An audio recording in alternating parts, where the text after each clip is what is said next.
Good morning, everyone. I am honored to be here with Premier Ford as we take another step to tackle the uncertainty created by the threat of U.S. tariffs. By the on-again, off-again erratic shifts and changing goalposts of President Trump and his administration. Through it all, Premier Ford has been clear, I've done this before, guys, that Ontario will stand up and fight. And that includes taking our message directly to the American people, that we can be stronger together, that our economies are built on shared trade, investment, democratic values, and cooperation, that America directly benefits from Ontario's clean, reliable, and affordable electricity grid. For years, Ontario has exported power to the U.S., supporting jobs and businesses on both sides of the border. We've kept the lights on in American homes, in American factories and farms. But when we, as Canadians, are under attack, we will use every tool in our toolbox to fight back for the good of Ontario and Canada. And today we send that message, that Ontario workers can never be taken for granted, that if the United States chooses to target us, they will feel the pain and pressure too, and that is leadership. And that's why over the past days we have worked to implement Ontario's plan to follow through on our Premier's commitment to stand up for our country and to fight back against this unjust attack on Canada's economy and sovereignty. And with that, it is my honor now to turn it over to the Premier, Doug Ford. Thank you so much. Good job, buddy. Well, good morning, everyone, and I just want to thank the Minister of Education, Minister Lecce, Minister of Energy. I couldn't let that slide after calling me the President for that introduction. And thank you all for joining us here this morning. I want to begin by congratulating Mark Carney on winning last night's leadership race for the Liberal Party of Canada. It was an overwhelming win, actually. In doing so, Mark Carney will be our next Prime Minister. As Premier, I look forward to a renewed federal leadership, as well as time when we all sit down and have a great discussion. And it's never been more important to build big things here in Ontario and across our country, including and especially the Ring of Fire. To do so, the federal government needs to get out of our way. They need to get behind these nation-building projects so we can build a more prosperous and secure future for Canada. I also want to thank Prime Minister Justin Trudeau for his many years of service to Canada. You know, we didn't always agree, but when it mattered, Prime Minister Trudeau was always willing to put party and ideology aside for the good of the country. For weeks now, we've been faced with so much uncertainty coming from President Trump.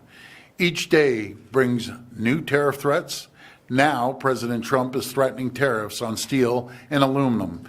He's pointing his finger at dairy and lumber, shifting timelines, different excuses, chaos and confusion. It's hurting workers, it's hurting businesses, it's hurting investments, and it's hurting families on both sides of the border. It needs to end. That's why I've been crystal clear. Until these tariffs are off the table, until the threat of tariffs is gone for good, Ontario will not relent. We will not back down, pausing some tariffs, making last-minute exemptions. It won't cut it. We need to end the chaos once and for all.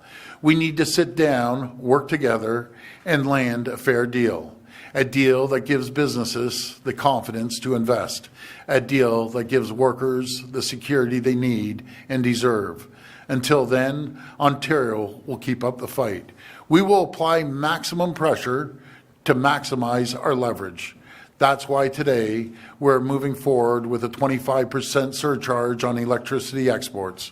For the 1.5 million American homes and businesses that Ontario powers, homes and businesses in Minnesota, Michigan, and New York. This surcharge will cost families and businesses in these states up to $400,000 each and every single day. On an average, this will add around $100 per month to the bills of hardworking Americans. Let me be clear. I will not hesitate to increase this charge. If necessary, if the United States escalates, I will not hesitate to shut the electricity off completely. Believe me when I say I do not want to do this. I feel terrible for the American people because it's not the American people who started this trade war. It's one person who's responsible. That's President Trump. I'd rather be working together. I want to sell the U.S. more energy, more electricity, more critical minerals. I want to make Canada and the United States the richest, most successful, safest, most secure two countries on the planet. But as Premier, my number one job is to protect the people of Ontario and in hand protect the people of Canada. I will do whatever it takes. I will fight like I've never fought before to protect Ontario. Friends, none of this makes sense. Costly tariffs against your closest friends and allies do not make sense. The U.S. markets have lost trillions in value. Companies are second-guessing investments into the American economy. American workers' jobs are at risk as we speak right now. Cost of hardworking American families will only go up.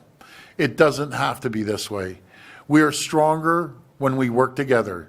I hope we can get back to working together, creating jobs, growing our economies, lowering costs for families in both countries. We don't get there by easing up. We will remain strong. We will be relentless. We will do whatever it takes to protect Ontario. Thank you, and may God bless the people of Ontario. Thank you. We will now take questions from the media. Please come to the mic and state your name and outlet. Just a reminder, it's one question and one follow-up. First question. Good morning, Premier. Mark McAllister from City News. Hi, Mark. Our understanding is that it's not always the case that Ontario is offering electricity at a particular rate where we're making money, and that sometimes, because of the extra energy that is being generated in this province, we're more or less giving it away to some of those U.S. states. So how does a surcharge actually work in those cases? Well, before I pass it to Minister Lecce, you know, we're over producers when it comes to energy. And in some cases, that's a good thing. We want to sell the U.S. more energy. We want to sell more states energy. But even if Michigan or any of the three states, what happens, what I understand, and again, I'll pass it over to Minister Lecce, it may go to Michigan, and maybe that day they may not need it. They may need it too. If not, they'll resell it to, for example, Ohio, Pennsylvania. But it's going to affect many, many states, but I'll pass this over to Minister Lecce. So we estimate that based on the 12,000 megawatt hours of power we sell the U.S. versus the 374 megawatt hours we import, we are 30 times a net exporter. They need our power. We have the supply and demand systems in place by our systems operator. We'll be okay in Ontario. This is about maximizing pressure on America and minimizing the impacts on Ontario. So when we sell them power on the spot market, as you mentioned, we're estimating $300,000 to $400,000 every single day of additional monies we're going to accrue in an account which the government is committing to putting back into the pockets of ratepayers to reduce bills for families and businesses. So if a state like Michigan flows our power through and sells it, as the Premier said, to Ohio, that means the impact of this surcharge is going to be reverberated right across America, not just in Ohio, not just in Michigan, rather, or New York or Minnesota, but now in all the states. They then try to resell and upsell our power. So this is going to have, the Premier says we sell power all the way down to the U.S. All of the states, all along the I-95, they can feel the pain too. And it's regrettable we're here, but we're prepared to do this. And as the Premier mentioned, we have the capacity to scale this up above 25% if necessary. Another quick off-topic question for Premier Ford. Sure. You had mentioned in an interview with our colleagues in the U.S. on the weekend that you're planning on launching another marketing and advertising campaign in the U.S. in addition to what had already been done. Yes. Could you outline that, detail that for us, and how much more is that going to cost Ontario taxpayers? Well, I called information ads. We need to inform the American people. If they just hear one side of the story and they aren't hearing the other side, their opinions might change, but we want to make sure we send clear message down to the American people. They're our greatest allies in this fight against these tariffs. So we'll get a cost, we'll be transparent, but it'll be the best money we've ever spent, because if we don't spend it, it would cost us tens of billions of dollars to our economy. Morning, Premier. Richard Southern, 680 News Radio. Good morning. Your threat to potentially cut off electricity altogether, would that be on April 1st if Trump went ahead with additional tariffs? What would it take to get there, sir? Yeah, well, thanks for that question, Richard. Let's just see how this rolls out. You know, he changes his mind literally every single day.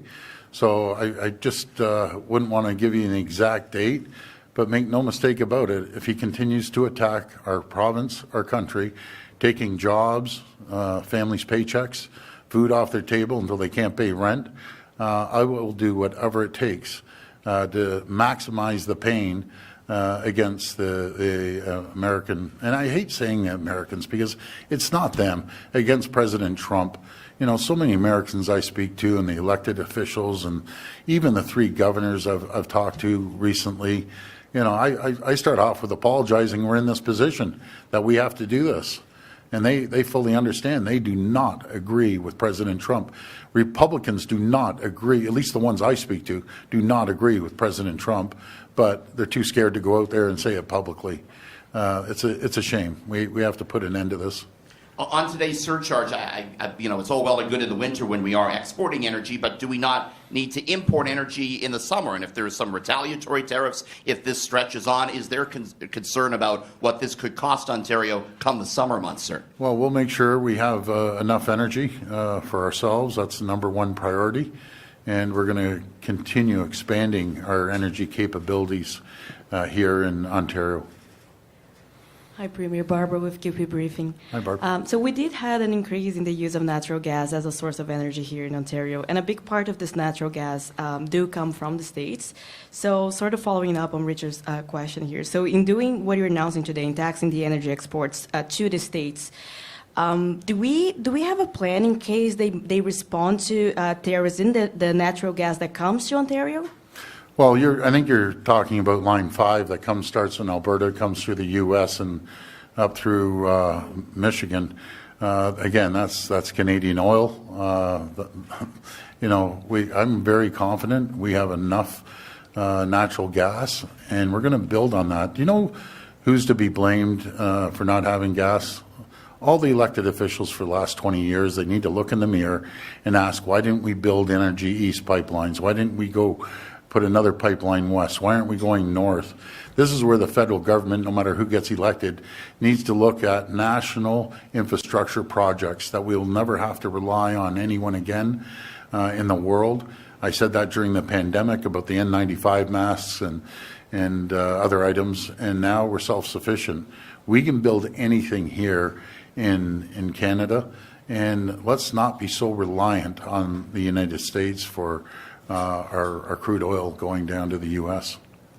So now off the topic a little bit. So yesterday we had Mark Carney announced as the next Prime Minister, and you said as the Premier you're looking forward to renewed leadership in the federal level. I'm wondering when do you expect to see an election? Well, I'm guessing, and I'm only guessing. I hear anywhere from 10 to 15 days. They'll be going to the polls. I'm staying out of that election, but I do have some areas that we have to focus on.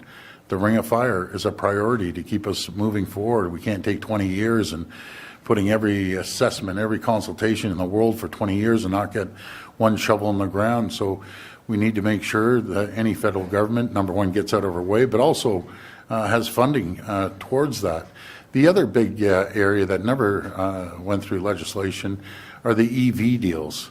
We have one big one outstanding. We have our money up there, but it's Honda. You know, it's over a $15 billion deal, and the head person from Honda is flying in to make sure that whoever's in charge, the federal government, gets this deal done. It's a tax credit. I got to explain to the people. We're asking the federal government to give a tax credit, not a big chunk of money. And it's a very simple philosophy. You don't give the tax credit, all of a sudden the 4,200 people from Honda get up and leave, multiply that by 5, there's only 20,000 jobs at risk for a tax credit. So I will be all over all the leaders about making sure they commit to the tax credits, because look what we're up against. We're against President Trump, but will do everything he possibly can to attract these businesses down there. He'll do everything he can to get permits quicker for mining. until they can be self-sufficient. We need to make sure we compete, and we need to have a wartime effort per se. And not military wartime, but economic wartime efforts. We can't be dilly-dallying around, taking 10, 15, 20 years to get permits. And we need to give certainty to companies like Honda and any other company that wants to invest in here that they will have a tax credit. Good morning, Premier. Fatima Syed with the Narwhal. On Friday, BC Premier Eby said he'll be working closely with Ontario and the federal government to develop a coordinated approach to energy export tariffs. Yes. Can you tell us what that coordinated approach looks like and what Ontario's role is? Well, first of all, I want to thank Premier Eby. I think they see income, if I remember correctly, about $1 billion. But it's not just Premier Eby. It's Wab Kinew, Premier Kinew, which is an absolute champion in Manitoba. We also have to look at Premier Legault. I have a call into him before I walked in. And then anyone else. I think New Brunswick ships some energy, Newfoundland. There's a whole bunch of us that ship energy down to the U.S., and we have to maximize it. And then we have to remember the 4.3 million barrels of oil that's coming from Alberta. As Premier Smith said on her comments, I think over the last couple of days, she has the trump card. Well, a message to Premier Smith, one day I think you might have to use that trump card and give approval for an export tax. Because you want to talk about a trump card, that will instantly change the game. Instantly, when the Americans, and I know the Americans, all of a sudden their gas prices go up 90 to $1 a gallon, they will lose their minds. So we need to at least put that in the window, but I don't direct any of the premiers. I don't direct any of the provinces. It's Team Canada, and that's going to be strictly up to Premier Smith to make that decision or not. And going back to a previous colleague's question, you mentioned that energy will be a priority and you want to reduce dependency on U.S. energy. The plans Ontario has proposed so far, that your government has proposed so far, are pretty time-consuming. Building nuclear facilities is going to take a long time. How do you plan to increase those efforts in the wake of all of this? Well, I'll hand it to Minister Lecce because he could probably condense it a lot quicker than I could, but we have a very, very strong plan, and I understand what you're saying, but it's not just nuclear, it's a multiple of different areas of energy, but I'll hand it over to Minister Lecce. The first priority the Premier instructed me to do as Minister is to make sure we increase generation. So we launched the largest competitive energy procurement in Canadian history, 7,500 megawatts of power. And that is the first step we enacted. The second is we've expanded hydroelectric fleets in the north and likewise in eastern Ontario, $2 billion investment to expand and really generate net new power. So we're using an all-the-above approach, leveraging every resource available to the government to ensure we have ample, affordable, clean power for the people of Ontario. And for the medium term, yes, we're looking at building net new nuclear, not just refurbishments that are being done on time and on budget at Darlington or Pickering, part of our intention there, but we're looking at a net new generator in Port Hope, up to 10,000 megawatts of clean power. Together, this will secure energy future, make sure we are not just sufficient for Ontario and Canada, that we can export more power as the Premier's vision has, as he's communicated to the people of Ontario. We actually want to sell more of it to the U.S. and change the approach of how we sell it so we could really monetize, maximize the revenues back to Ontario so we could reinvest it in our people and our business. Hi, Premier. Jeff Gray, Globe and Mail. Just wanted to address the question I think that somebody coming to this cold would ask, which would be, how can, in this titanic struggle involving billions and billions of dollars and President Trump and everything else, how could $400,000 a day make any difference at all? Oh, it makes a big difference. You should see the uproar about the alcohol. And, you take, they're called kitchen table issues. And this really will affect citizens or residents, I should say, in Minnesota, New York, and Michigan. And it's the same as taking our alcohol off the shelves. With the bourbon, it really caught the attention of the governor and also the senator, Mitch McConnell. I want to thank him. He's the only Republican. One other Republican from Wisconsin spoke out very, very harshly against the president's tariffs. So we win them over one at a time, and these kitchen table issues are absolutely massive. And they need Canada, and we need them. So let's sit down and negotiate a fair deal. That's all we're asking for, because the uncertainty is causing a lack of investment in both countries. The threat of closing down assembly lines on April the 2nd on both countries, it affects people. And we're so integrated when it comes to the supply chain, not just in the auto, but in every sector there is. So we're better off when we work together. And again, you know, we aren't the problem. China's the problem. When we see, for instance, steel, he's threatening steel and aluminum. We know steel from China goes into Mexico. Mexico might tweak it and then all of a sudden throw a Made in Mexico sticker on it and get shipped up. That's unacceptable. We need to make sure every project we use is Canadian steel, and preferably Ontario steel, but I know there's other steel producers in Canada. Either way, the $30 billion of procurement that we have, that's not including the $222 billion of infrastructure that we are doing over the next 10 years. So there's a lot of products coming up from the U.S. that has to stop immediately. And a question maybe for both of you, just if you could clarify why just 7 days ago your energy minister said that you needed legislation to do this, but now you found a way to do it with the minister's directive and the regulation. Thank you. Well, we talked to the OPS, the deputy minister, and Michelle DeManuel, and there's always a way to work around it, and they found it. So I want to thank them and for coming up with that. And we just need a regulation now. So good work to our ministries. John McGrath, TVO. The nuclear reactor that we're building at Darlington, the small modular reactor, is an American design. It's going to be dependent on American technical expertise and American fuel. Given the current context, are we discussing abandoning that design for a Canadian-made reactor? You're talking about General Electric and Hitachi. We're working in conjunction with them, with OPG. And this is a technology every governor and every senator and Congress people wants to come up and take a look at our technology.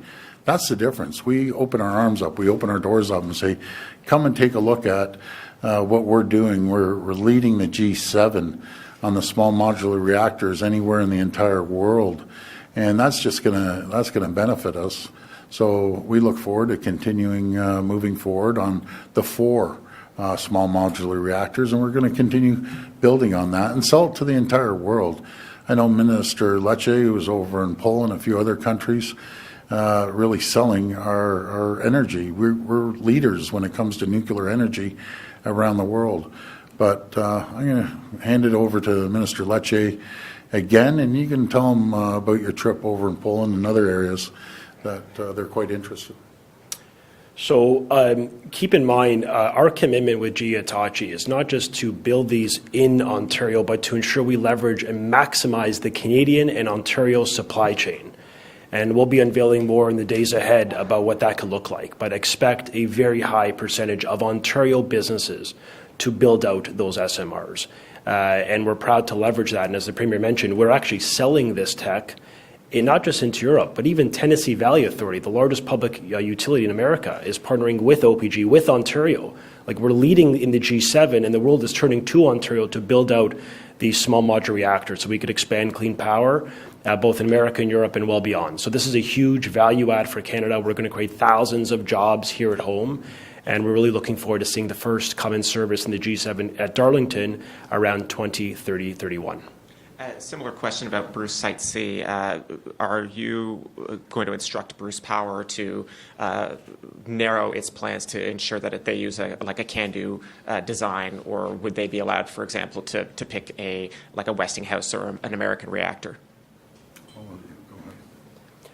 For the refurbishment of Bruce, of course, they have can-do reactors. So over 90% of the supply chain is already leveraging Canadian. In fact, I believe it's close to 94% of every refurbishment uses Ontario and Canadian-made products supported by Canadian and Ontario skilled workers. So we have an incredible story to tell about making sure the supply chain is used, jobs benefit here in Ontario, and the money stays right here in the province of Ontario. Hi there, Lorenda Redikoff with CBC News. Is there a chance that these U.S. states find someone else to supply their electricity? Is that a possibility? I guess anything's a possibility, but they wouldn't be buying it off us if they could buy it off a U.S. state. You know, we have to also build up our storage capacity, and we're working along with other provinces, be it Manitoba, which I always say Premier Canoe is an absolute champion, so is Premier Legault, and we're all working as Team Canada. So we're going to continue increasing our energy because we're going to need it. We're going to need it here in Ontario and to our neighbours. But wouldn't it be great if we get through this and we could sell more energy, more critical minerals to our U.S. friends and allies down there to make the AMCAN fortress even stronger? So that's what we're looking forward to working with our colleagues in the provinces and in the U.S. states. We have to get through this tariff threat. You talked about the tariff threats that are to come, dairy, lumber, aluminum. I know this is primarily federal, but what are you looking at going forward that you can do on a provincial level? Well, communicate. And if you ask the average American, do you know that you only produce 16% of the aluminum in the U.S. that you need? They wouldn't know that. Do they know that 50% of high-grade nickel that they use for their military and aerospace and other manufacturing comes from Ontario? They wouldn't know that either. So we have to be out there just hammering the message over and over and over again until they can put maximum pressure on their local congressperson, their senator, or their governor to voice their opinion. Good morning. So we've been told that it may be impossible for Ontario to cut off electricity supply to the U.S. Could you explain to us what it would take to get it done? Again, we just have to reduce the amount of energy we're outputting right now. And it wouldn't be nuclear, because if you turn down a nuclear reactor, it could take 6 months. But hydro, we could slow that down. And yes, it is possible. We've done our due diligence and made sure, is it possible? And the answer is yes, we can do it. Premier, will you release a full budget sometime this spring with the full economic and fiscal updates and projections that we normally get in a budget? Yes, we'll have a full budget coming forward. I believe we're going to be going back in the House. I think it's April 14th, I believe. And we'll present that budget and we'll move forward. It's going to be a very, very good budget.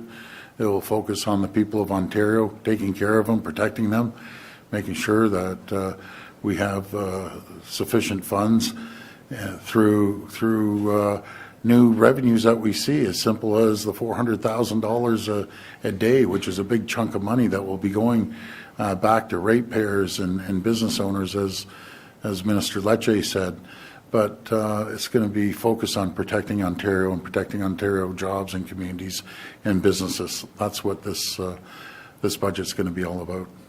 Hey, good morning, Premier Colin DeMello from Global News. Hi, Colin. Last week, the Ontario Chamber of Commerce said that up to 6% of businesses that they represent are thinking about leaving and perhaps relocating to the United States. We don't know if they're big or small. I'm wondering if you are aware of any business, big or small, that is looking at relocating to the United States as a result of this current tariff climate.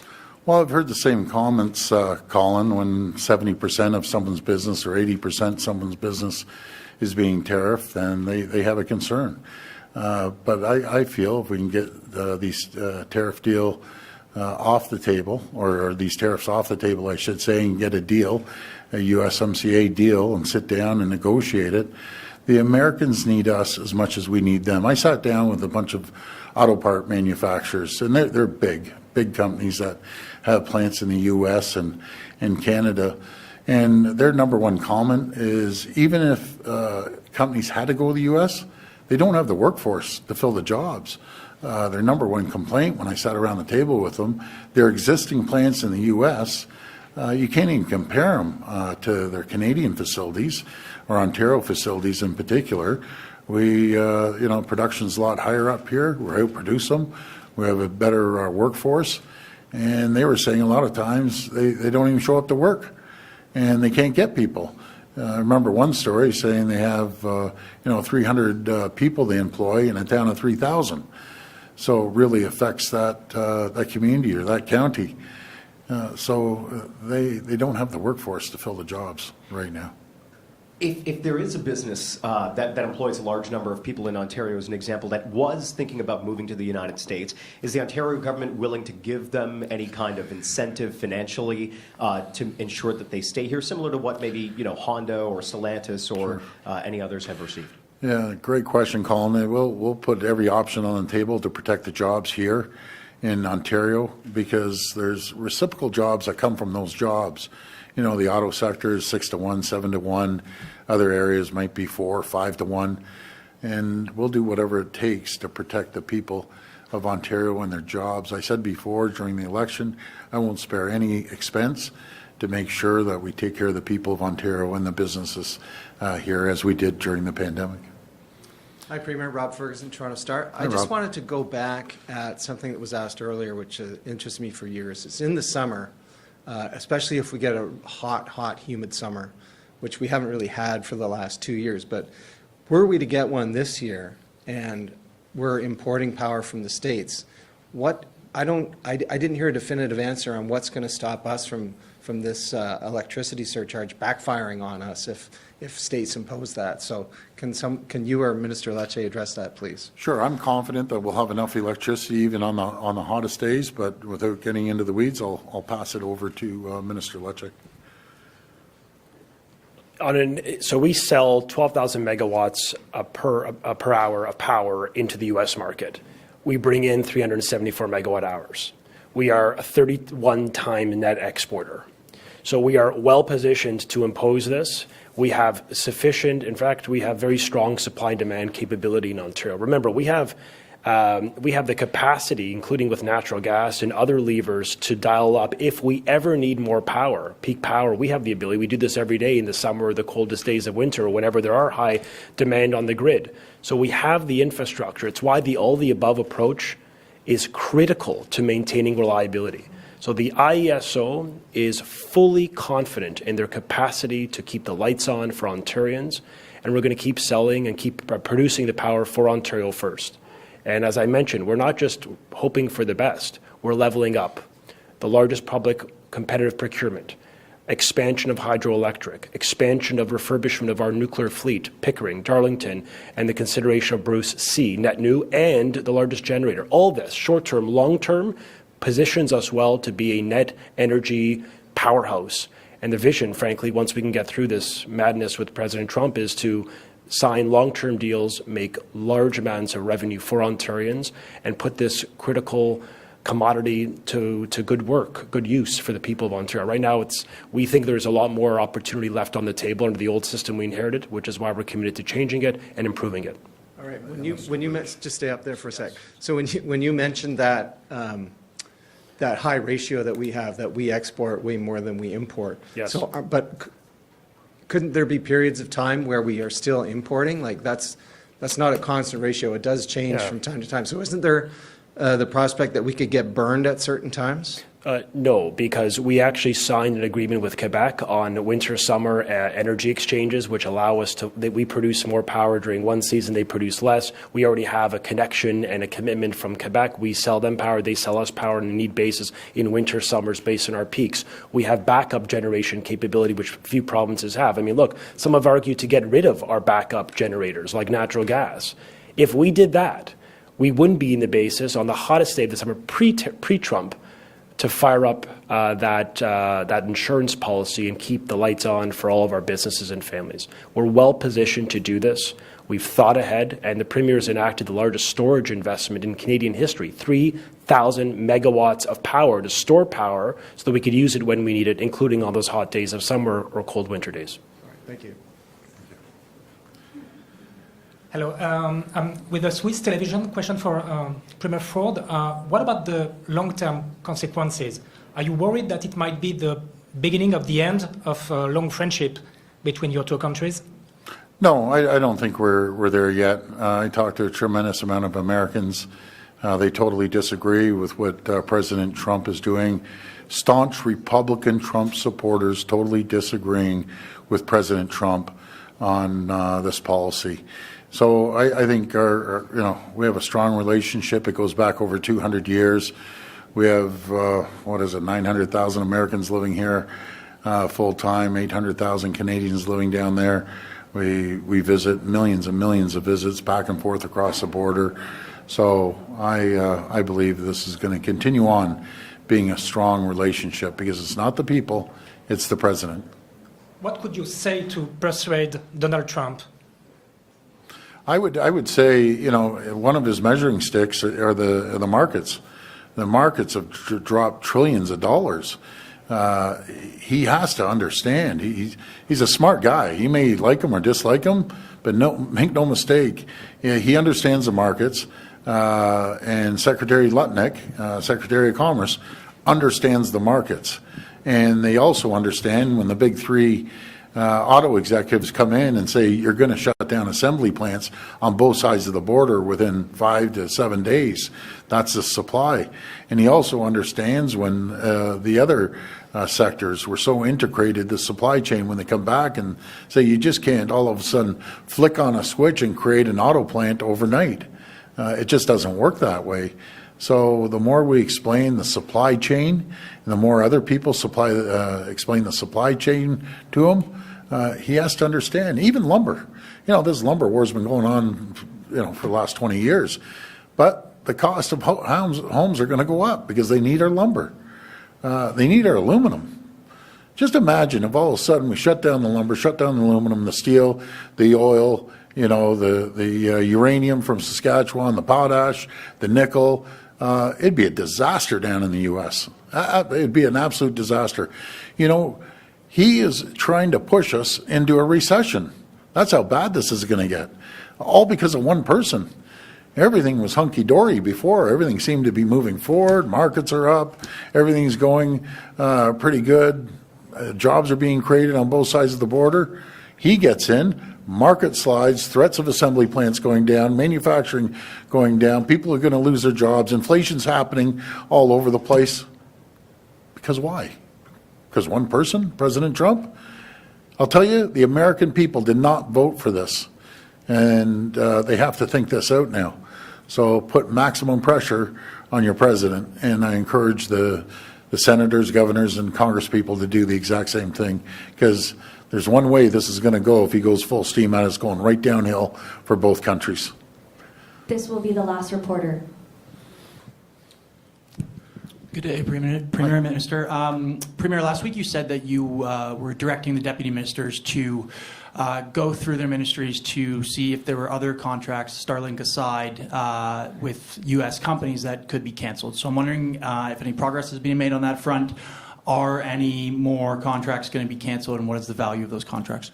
Yeah, thank you for that question. I've directed the Secretary of Cabinet, which will direct the deputy ministers, along with our ministers, to use a fine-tooth comb on any contracts that we have. Some are already underway that were signed last year, but as soon as they lapse, we need to start focusing on Ontario-made products, and if we don't make them here, then we look across the country. If we don't make them across the country, I get it. There's some things we just can't get. But we do have 51 countries that we have tariff-free agreements with. Let's start diversifying our trade. We've been doing that, but we need to amp it up twice as much now. Okay, thanks. And during the election campaign, you made a number of promises for the city of Ottawa. Voters there didn't exactly embrace those promises. Yeah. Your party didn't win a seat there. So I'm just wondering if your government will still go ahead with things like uploading the Ottawa LRT and the other promises you made for that city. Yeah, we did win a seat. We won one seat, lost a couple, but we're going to sit down, I believe, and once we commit something to move forward, but isn't that a disappointment? My goodness, you show all the love, you build the second largest hospital in the country, you're uploading a few $1 billion, taking the burden off them. We're uploading the highways and giving them additional money. Not sure what they were thinking, but I'm a man of my word, and we're going to move forward on it, and hopefully the people of Ottawa will appreciate the hard work that we're going to put in and that we've put in for years supporting Ottawa. Thank you. This concludes today's press conference. Yeah, these tow truck drivers, a message to you, it has to come to an end. You're putting the community in danger, flying bullets around. We're going to catch you. You're going to go to jail, and you're going to jail for a long time. You know, this is out of control right now. There's a lot of great, hard-working tow truck drivers that work their backs off. They want to bring a paycheck home. They want to, pay rent or pay a mortgage. Guys, get your head around this. You start shooting. You talk about, in tow truck words, the heat coming down. The heat's just turned up 1,000 degrees on each and every one of you. I will spend anything I can to put an end to this. Make sure we give the resources to the OPP and regional police to bring you guys down and bring you down quickly. And it's not all tow truck drivers. They're good, hardworking people, these tow truck drivers. There's a few bad apples, but those apples we're going to catch, and they're going into the slammer. So it has to stop immediately. Thank you, everyone. Thank you, and God bless. Thank you.